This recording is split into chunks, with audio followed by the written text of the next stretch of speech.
Okay, another Monday morning is here, and I want to apologize for my last video because typically I use this camera that I have mounted here to pick up my voice, and it's like a $500 camera that I used back when I was shooting my videos in the classroom, and the microphone works really good even when I don't talk loud. But last week I had come off of doing a podcast with some friends that have another channel, and I had a headset hanging here, and the microphone on the headset was what was picking up my voice, and it was too faint, and I had to go back and re-render the video and turn the volume up. Anyway, I hope this one turns out better. Now, this 2001 Mazda 626 had a malfunction indicator light. A girl came down to the automotive department. She worked in the front office and says, "I've got this." So I pulled this code P03421. You can see that screen is from the NGS Star Tester that we used for so long. I used to love that tool. Anyway, this catalyst of hers wasn't storing enough oxygen to make the necessary changes in the exhaust stream. And so I said, "Look, this vehicle at the time, the 626, was still under warranty." And I said, "So take it to the Mazda dealer."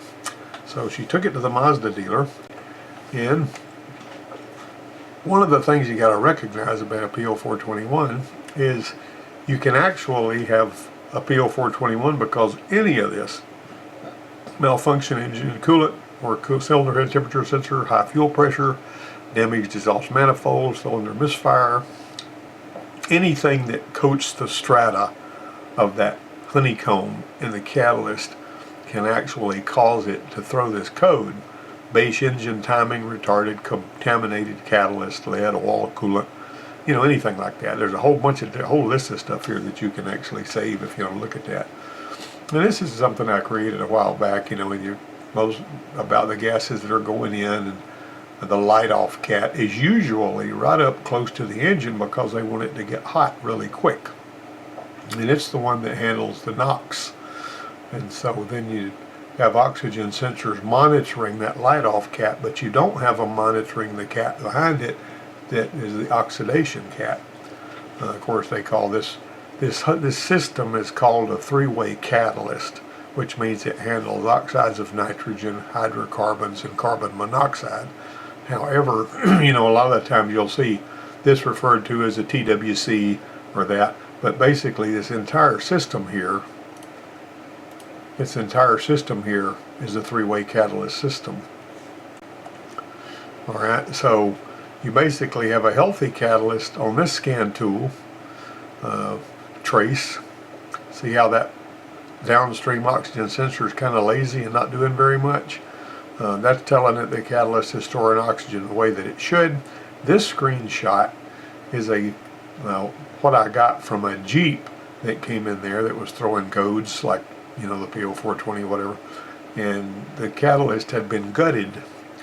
Now, some people, and I have known people that bought brand new vehicles back in the 80s, and the first thing they would do is get the exhaust system completely replaced with something that had straight pipes and thrush mufflers or whatever.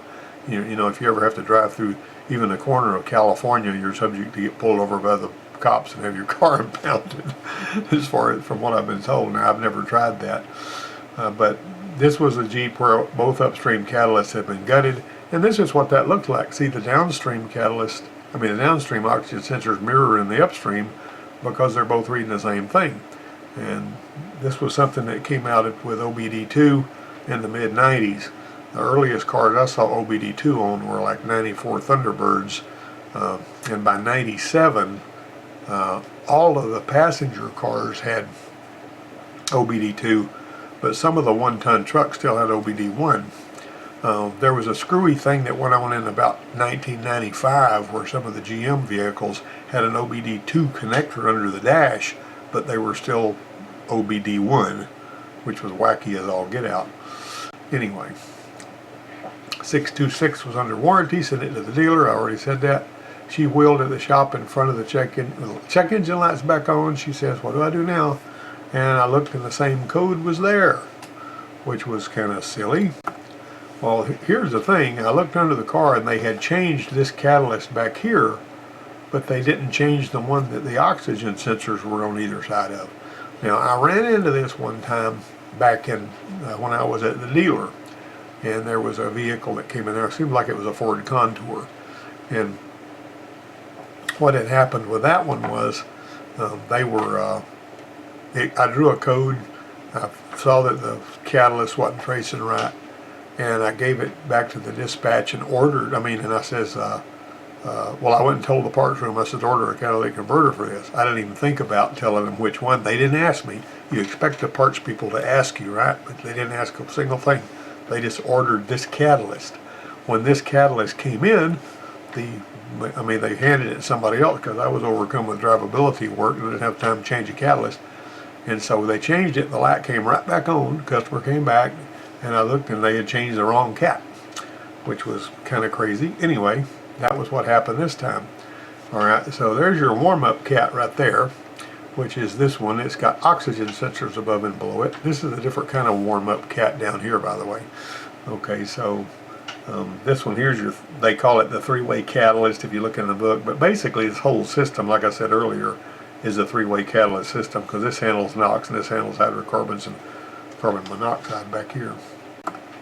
Now, when you got a loss of power, you may or may not have a 421. The O2 signals can affect the fuel trim though. If the PCM detects that it cannot get a reliable signal from the front oxygen sensor, the upstream one above the catalyst, it will revert to using the one behind the catalytic converter. And that's something that has been, there's some people that I had seen some work that somebody had done on that by actually disabling the upstream oxygen sensor and watching the fuel trims and notice that it was actually using the downstream sensor, because what it wants to do is keep the catalytic converter happy. The last thing they want to do is melt down the catalytic converter or mess it up, so that it's got to be replaced under warranty, because last I heard it was covered for something like 80,000 miles, and that they got every reason in the world to make doggone sure that everything that catalytic converter stays as happy as possible. Sometimes it's out of their hand, but be careful when you're condemning the catalyst for a loss of power, because not all tests are no-go tests. I always like to try to go for a no-go test. If I've got a test that doesn't tell me the truth every time, and I don't have another test to back it up, I'm really uncomfortable with that test. Like, for example, we had an injector cleaning machine that Ford came out with in the 80s, and they actually had flow meters on there so you could check your injectors against little color code bands with a floating ball to see how well they were flowing fuel. I did not trust that because I would clean the injectors, retest them, and I couldn't see where there was any appreciable difference, even though the car ran better. So I stopped using that test, and it caused a problem later between me and the shop foreman, but that's another story. All right. So, test question 1. What was the first emission control device ever used on a passenger car in the United States? Now, usually I show you the answers to these at the end, but on this one I'm going to go ahead and show them to you on the fly, and we'll talk about them a little bit. This was the first one. It was a PCV valve, and they put it on the Corvair in 1962, as I remember. There was a very old encyclopedia I found at my in-laws' place when we were cleaning it out that actually had a page about emission controls in there that talked about the Corvair being the first one to put that. They get rid of the draft tube that let the crankcase go out into the atmosphere, because in your big cities it was terrible. It would smog everything up and all. So they started, and you notice how this PCV system here, that PCV valve is sort of an inline thing, and see it's also hooked into there. So if the PCV valve got clogged up and got to where it wouldn't flow, it would pull this into here. See that? Which I thought was very interesting. In other words, to pull the back pressure in there instead of letting it out into the atmosphere. They didn't want it getting out at all, but that's what General Motors did way back in the Corvair days. I take my old thermometer and I shoot bank now the one. temperature check. I'm reading 182. A chute on bank some 2, caps. I'm This reading is nearly my 300 hand here, degrees. and I put We're circle thinking apart that we got a because catalyst that's I wrote partially clogged. for so long, and that's the same right All right, we're going to go up top. Notice this On the temperature. top of the Now catalyst, look up we're here, shooting right, we're coming out of the engine. We've got 400 degrees. Coming out of the catalyst, Well, we're think shooting about it. Front wheel drive vehicles, they put the warm-up cat right there so it'll get hot faster. And that configuration, when you're temperature testing, you can expect this to be really, really hot because it's coming right out of the burn. And those cylinder heads, I mean, that combustion temperature can be up around 2,500 degrees. It has cooled off a little by the time it gets here, but all that extra heat helps this light off really quick and come online. And so you can watch your oxygen sensor too. Furthermore, the oxygen sensors are heated now with a little internal heater, kind of like a glow plug, so that they get hot really fast. But you can use this temperature gun testing on inline converters. Like for example, if you've got 200 degrees going in and 300 degrees going out, you can typically say, well, you know, this one here seems like it's doing okay, unless there's some other indicators. Now the way this one is, if it's 450 degrees going in and only, you know, a lot less going out, that means it's backing up and heating up in front of it so that there's clogging in here. Sometimes that brick will just break up in chunks and they'll tumble. I've seen that happen in there too. You literally take the converter off and just turn it up and put chunks of that honeycomb would fall out. But a lot of people will bust that honeycomb up because they don't want to buy another catalytic converter. They also have this, you know, in some states where they don't have emission control, you know, the emission inspections, they'll actually, if the catalytic converter is clogged up, they'll actually just cut the catalytic converter up, put a piece of pipe in there, because who cares? And there's some electronic goodies that somebody has come up with you can put on there that will mimic a good catalytic converter, that you can connect it to both the oxygen sensors and fool the engine controller into thinking there's a good cat there when there's not. You know, I've never done that, but I've heard about it, you know. All right, now Walker makes good aftermarket catalysts. I've bought Walker catalysts. I've actually used other kind of aftermarket catalysts that weren't that good. You go to the trouble to put one on there and it comes back with another code. But the Walker catalysts are pretty doggone good. And this is what Walker says. If conversion's taking place, the outlet bushing, you know, they're talking about the back of the converter, should read higher than the inlet bushing on a well-tuned newer vehicle. And I've never seen anything even remotely like what they're talking about here. The catalyst can be fully functional with only a 20-degree Fahrenheit difference between the front and the back. And when the catalytic converter is working right, it will be 100 degrees hotter at the outlet, 100 degrees Fahrenheit hotter at the outlet than it is in the outlet. Now that's Walker talking, that's not me.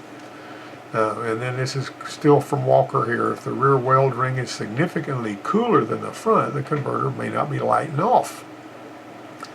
You know, lighting off meaning the catalytic conversion taking place. This may indicate the converter has failed or the exhaust mixture is not correct, the symptom of an underlying emissions issue. All right, now here's one more time. The normal operating temperature, and this is from Walker, of a catalytic converter from 500 to 800 degrees Fahrenheit. This is my Explorer right here. This is what I see on my Explorer every time I drive it. Now I've got a thing on the Android radio on the dash, and I've got an ELM 327. You can look that up. It's a dongle you can plug in. And I've got it Bluetooth to the radio. I've got the app on the radio. The Torque app is what they call it. And this is what it looks like. You can build you a little dashboard on the radio. And this one here is showing, if you do that in Celsius, that's like 1,300 degrees, which seems pretty doggone hot. And that's bank 1, sensor 1, bank 1, 2, sensor 1. You know, that's catalyst temperature. Unless for some strange reason I'm an idiot and they're talking about the temperature of the oxygen sensors. When the vehicle's under heavy load, the temperature of the catalyst can rise up to above 1,200 degrees. For the catalytic converter substrate to melt, the temperature inside the converter would have to exceed 2,000 degrees Fahrenheit. Now, test question 2. Most contemporary engines now require spark plug replacement every 50,000, 60,000, 80,000, or 100,000.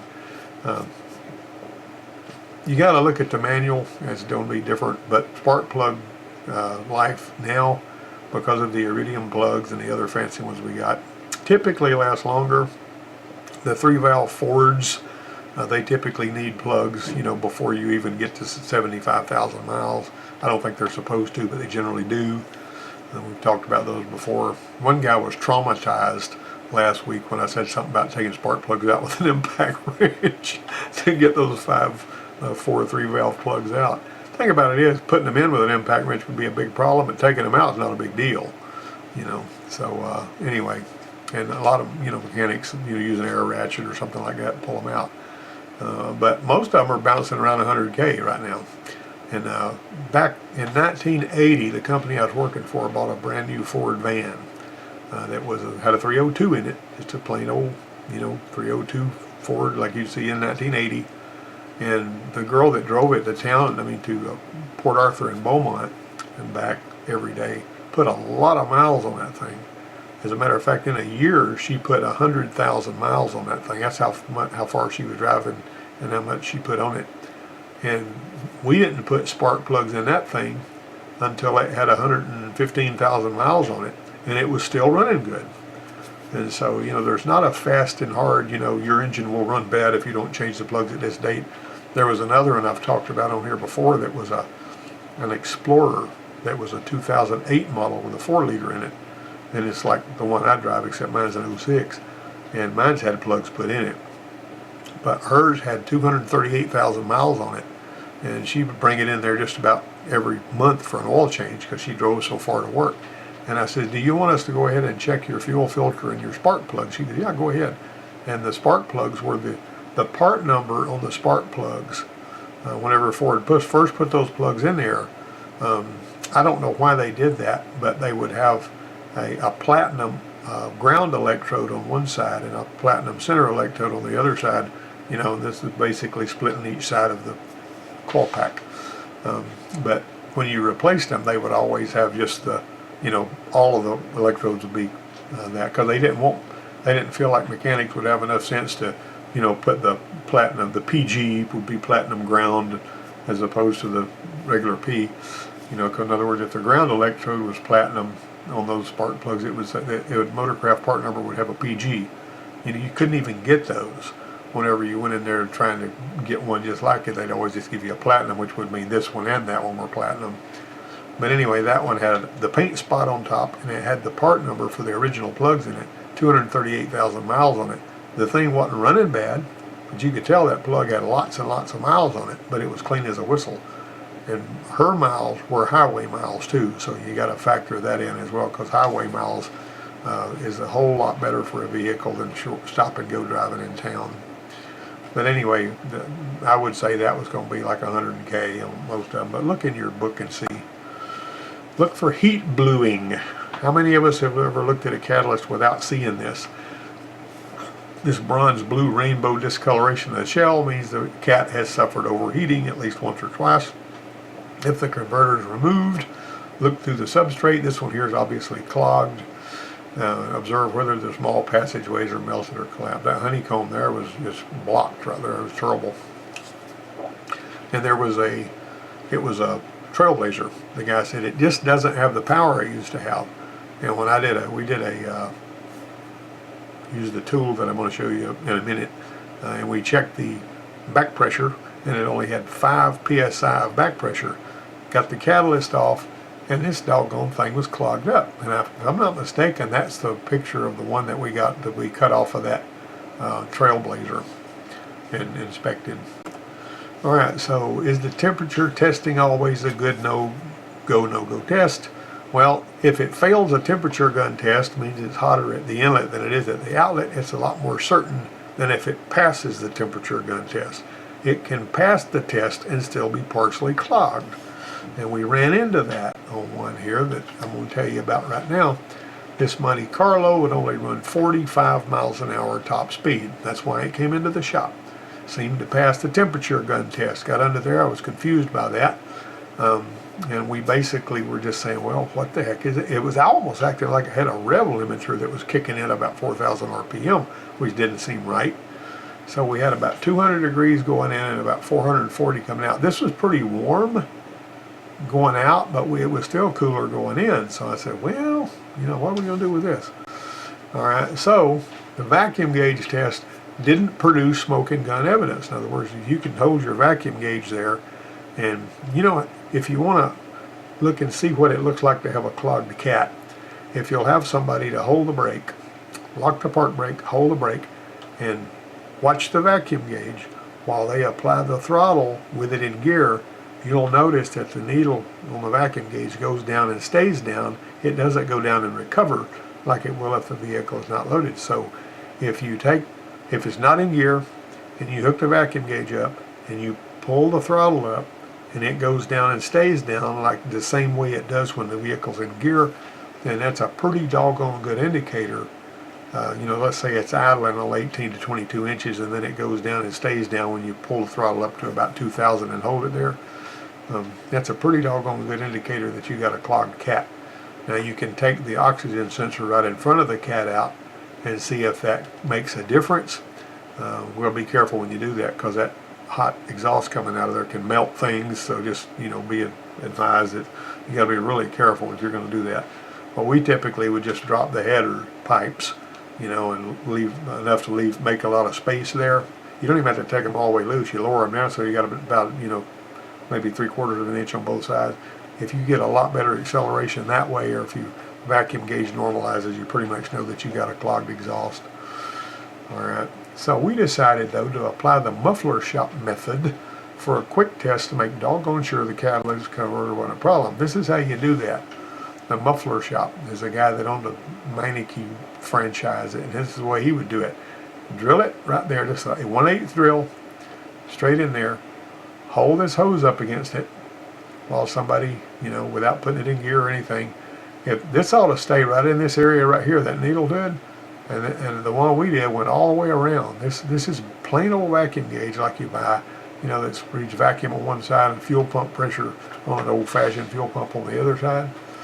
All right. When you get through with the test, you install a pop rivet in the hole, and you hadn't heard a doggone thing. Now, what was spooky as all get out to me, I was at a school one time, and I heard one of the other mechanics in the class talking about how whenever he drained a fuel tank, he would just drill a hole in the bottom of the tank and let it drain out into a bucket and then put a pop rivet in the hole. I thought that's the wackiest, stupid, crazy thing I've ever heard anybody do with a gas tank. I mean, correct me if I'm wrong, but I think that's probably a bad idea.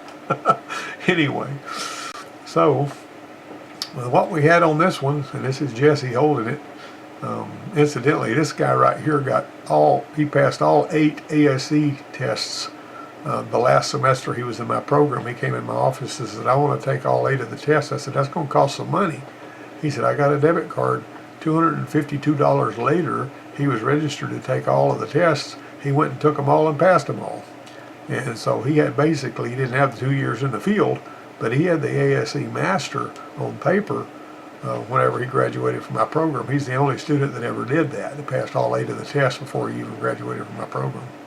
He's pretty smart. Anyway, this is the catalyst that produced this reading right here. That's actually the one that, if you look at the shape of that, if you've ever seen a catalyst on one of them Monte Carlos like we're talking about, that's it. It's sitting on top of the microwave there. Now, if we'd stopped with the temperature test and felt like that was a go, no-go, we wouldn't have found this. And we put a blind pop rivet in the test hole when we were done, and we were good to go. But, and I've shown pictures of the one that I built before, but I figured this time I'd do this a different way.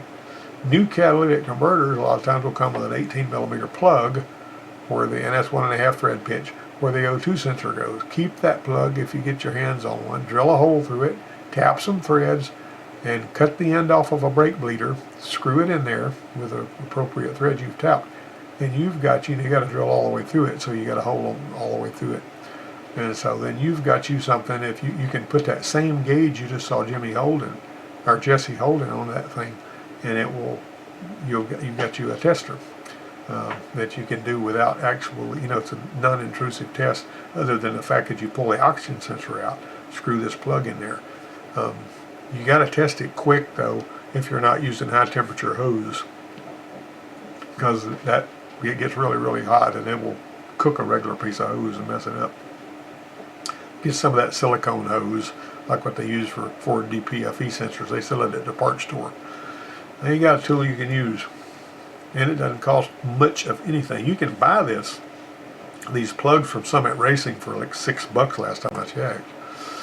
This Merkur XR4 Ti V6 was perfectly in time, had good compression, fuel, hot ignition, and all. The guy that was working next to me, he had no clue what to do, and I says, pull 3 of the plugs out and see if it'll start that way, because it wouldn't start. He pulled 3 of the plugs out and it started up, but it sounded like a machine gun. He said, what does that mean? I said, it means your exhaust is stopped up. The thing, you can't breathe.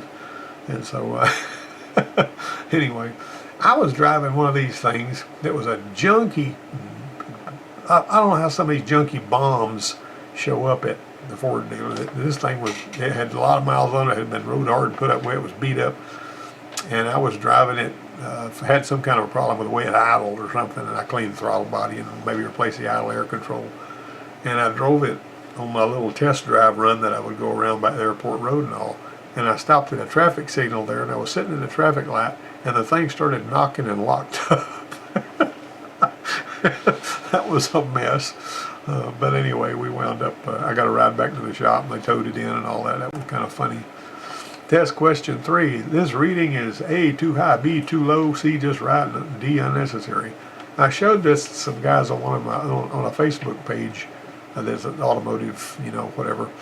And some of those guys were saying, well, I don't know how old this is, but this is an unnecessary test and all that. The Champion spark plug guy, he said, this is totally unnecessary. You should check a spark plug with a scope. Well, I checked a set of Champion spark plugs right after that guy sent me that nasty email, because I published this in a Motor Age article I wrote. And I checked those Champions plugs, and they ranged from 2,000 to 17,000 and everywhere in between. A good set of plugs will measure about roughly 4,000 ohms each, real close to one another all the way through the whole set. And even back whenever in the 70s, some of the mechanics that worked at the Chrysler place said they had actually seen when they would get a set of Champion spark plugs. Now, I'm not hating on Champion spark plugs, because I've used them sometimes if I'm putting them in something like a Dodge or whatever, which is what they come with. Put a set of Champion plugs in it, were brand new right out of the box, vehicle wouldn't start, put the other one back in, they fire right up. So this is not going to happen every time, but it has happened. But anyway, I thought it was funny that the Champion guy was really dragging me through the mud for even talking about this test, but that's actually from a Ford training program, maybe an old one, but spark plugs are still spark plugs. I'm sorry, they are. And you can measure from there all the way through there and see what it is. Doesn't cost anything to do it, doesn't hurt to do it, not a big deal. You might think it's unnecessary. I started doing it before I ever learned about it at the Ford school. So wasn't a big deal one way or another. Whatever you want to do, do it. Don't worry about it as far as measuring spark plug resistance. Here's test question 4. This vehicle is what? Chevy, Ford, Chrysler, Peugeot, Banshee. There is no such thing as a Banshee. That does sound like a decent name for a car, though. Not a Peugeot, it's not a Ford, it's not a Chevy. How do we know this?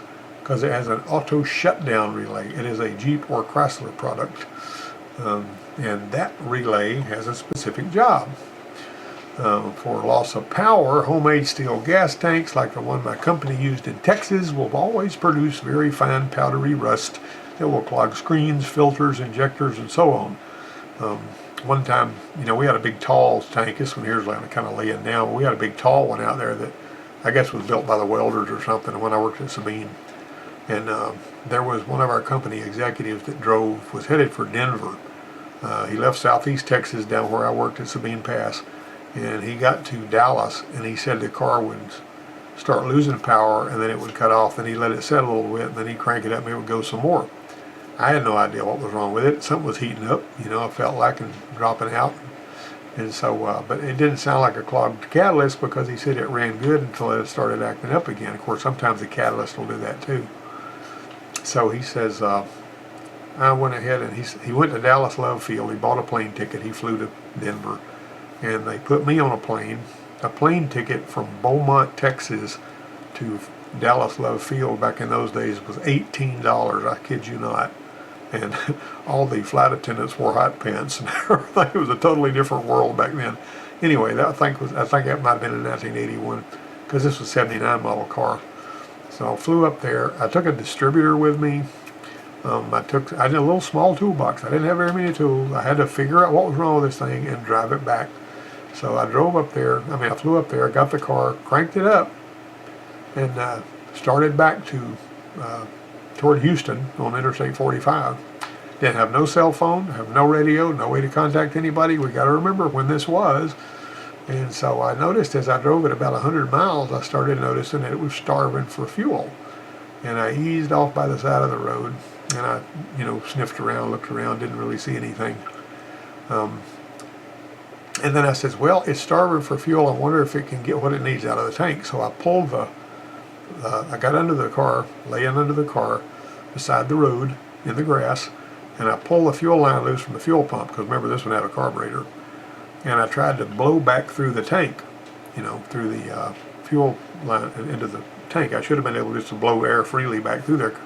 Nothing to stop it back then. But it was really, really, really, I couldn't blow through it. It was like it was clogged completely up. So I went, I got it, managed to get it started again, put it all back together. Made the next exit, and I went to a gas station. And I pulled out there and I says, can I borrow your air hose? Because I got to do something with this car out here. And he said, sure. So he gave me he dragged his air hose out there from out of the shop. I took the fuel filler cap off. I took that hose loose from the fuel pump again. I blew back through that hose, and a bunch of fuel, of course, shot out the fuel filler neck and all that. Well, what had happened was rust had caked up against that sock. When you'd park, it would float away from there, but it would get pulled back in there. Well, I think whenever I blew back through with the air, as I remember, I blew the sock completely off of it. And then I drove on back to the, all the way back. I drove another 300 and some odd miles without any more trouble. And it turned out that it was the rust that was coming out of this tank that had got in that thing, because it was always gassed up from that same tank. And that rust on the inside of the tank, a fuel tank's supposed to be coated on the inside so it doesn't rust, a fuel storage tank or whatever. But anyway, that was something I experienced. I would not try that today with a car that's got fuel injection and all this stuff on it, because you can get put down with no way to fix it if you're not really, really careful. That particular time I got lucky. But this stuff right here can migrate from them, and this was a shop tip that I sent to Motor Rage one time. You see my name down here at the bottom of it. This powder fine rust got to the point, you could pull these regulators apart. They got a little snap ring in there on some of these Ford engines that's got return fuel systems on them from the late 90s, early 00s. And all of this rust in here was clogging up that. And it can go through all of that stuff, because them rust particles are so tiny. It can go right through the fuel filter, go into the fuel rail, and clog the injectors with rust. Because it builds up in there, and it winds up being a big mess. So anyway, just be aware of that. The fuel filter won't stop it. And see, the injector clogged up with rust like that. You can see that's just terrible. All right, test question number 5. What does this relay do? It automatically kills the engine, powers BCM control components, provides 9 volts to the crank sensor, delivers reference voltage. It powers the alternator, it powers the injectors, it powers other solenoids that are operated, by the PCM. All right. Flex fuel vehicles use a fuel composition sensor. This thing, if you buy it at the dealer, costs about $750. You can get a Delco brand on Amazon for about $325. And we had one that came in that was, sometimes it would wet the plugs and wouldn't start when it was cold. And it turned out that it was reporting 45% alcohol in the fuel when it actually had no alcohol. The guy said, I've never used flex fuel, but it was reporting 45%. And so it takes more E85 to get an engine started, or it's got alcohol in the fuel. So it was over-fueling when it first started, because it thought it had alcohol in it, but it didn't, and that was wetting the plugs. Now, it didn't do that every time they started it, but about 50% of the time when they tried to start it, it was like a 2004 model, as I remember, and it was a Tahoe or something. Anyway, long and short of it was, we actually measured the hertz that was coming out of this thing, and we looked at it on the scan tool, and we went ahead and got one of these and put it on there and fixed the problem, and she never had any trouble with it again. However, if it, and this is what I was getting at, these fuel composition sensors take a lot of forms. Some of the systems just use oxygen sensor input to determine what to do with the fuel. And they can tell, and if it's a flex fuel vehicle, it's got special algorithms for that. It's got a special gas tank, it's got special fuel injectors, special fuel lines, because alcohol is kind of corrosive. And if you buy a flex fuel vehicle, you're basically getting a better quality fuel system than you are if you buy one that's not flex fuel. So you don't have to use flex fuel, but you're going to have a better quality fuel system. Tougher injectors, better fuel pump, all that stuff. Well, this later vehicle, I had a video I was looking for on my buddy. He had a 2007, and that doggone thing was throwing a code for the flex fuel, and I looked at it and it was over-reporting the alcohol. But I noticed on the little Zurich scan tool I have, there was a place where you could reset the fuel composition sensor back to zero calibration. And I did that and took care of his code and everything. So didn't know that back when we fixed that 2004, but I don't know if it had a reset function in its PCM or not. I might have sold them as something that could have been fixed with just resetting it.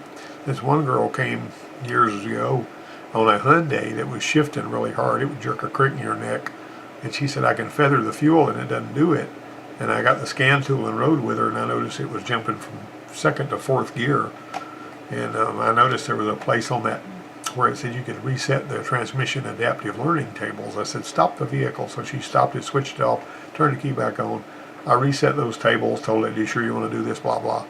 And after that, she had no more hard shift anymore, which was pretty interesting that you could just fix it by resetting something with a scan tool, Test question 6. When I reach the point in a repair that I'm waiting on parts, I should A, play games on my phone, B, draw another work order, C, head for Hardee's, D, ask for promotion and a raise, E, whine, or F, cop an attitude. So, smart thing to do, draw another work order. Alright, you got a hard starting, fuel injected engines, got a double pulse injectors while they're cranking. Look at this thing I made to demonstrate that, among other things.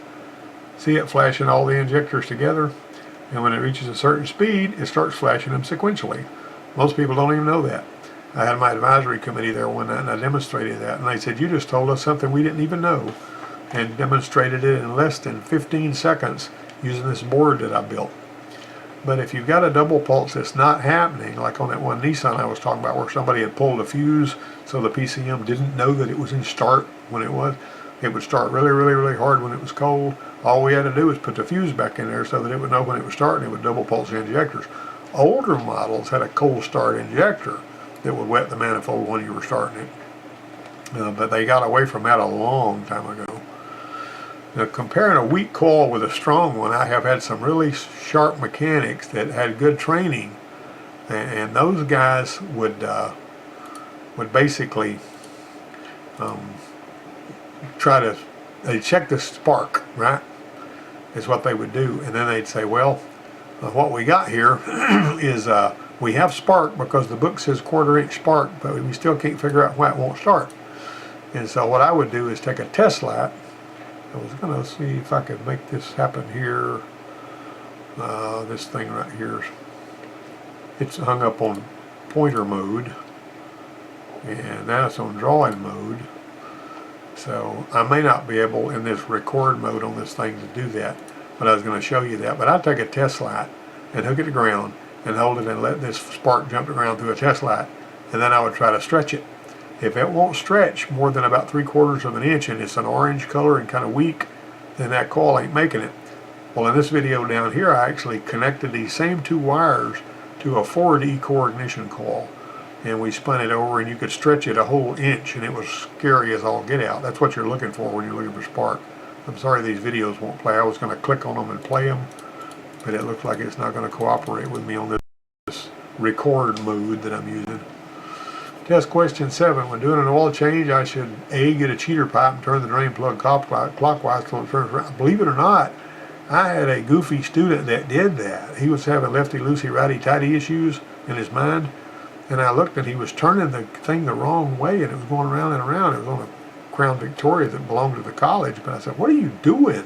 So he started turning it backwards, and by some miracle, the thread that was left on the inside of that plug caught the threads in the pan and it screwed out of there. Scared the daylights out of me.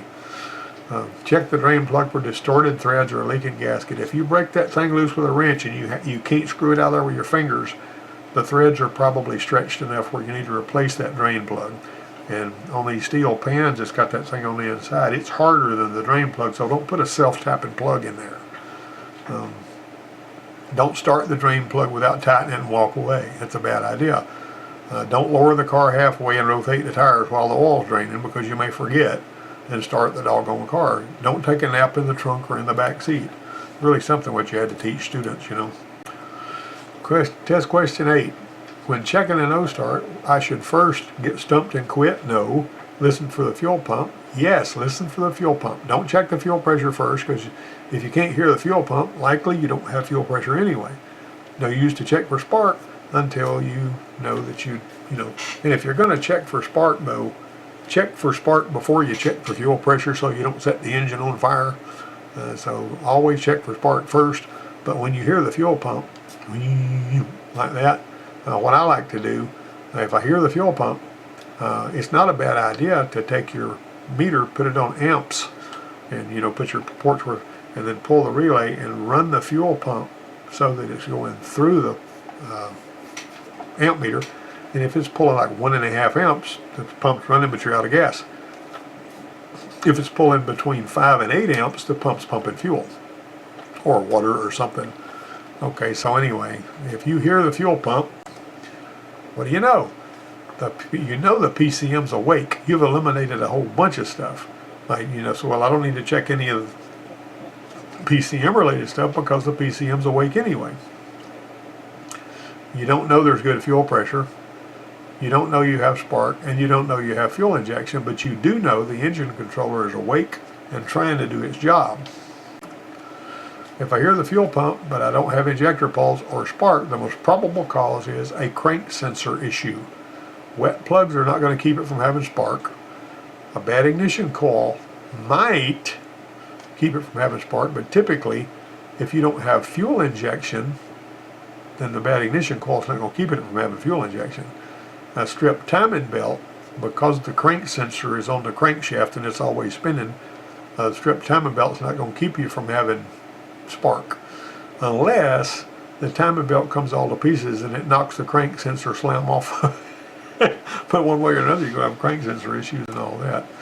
Well, this video has been about 42 minutes long. I hope you had time to watch it all the way through, and I just want you guys to have a great week. And hey, let's be careful out there.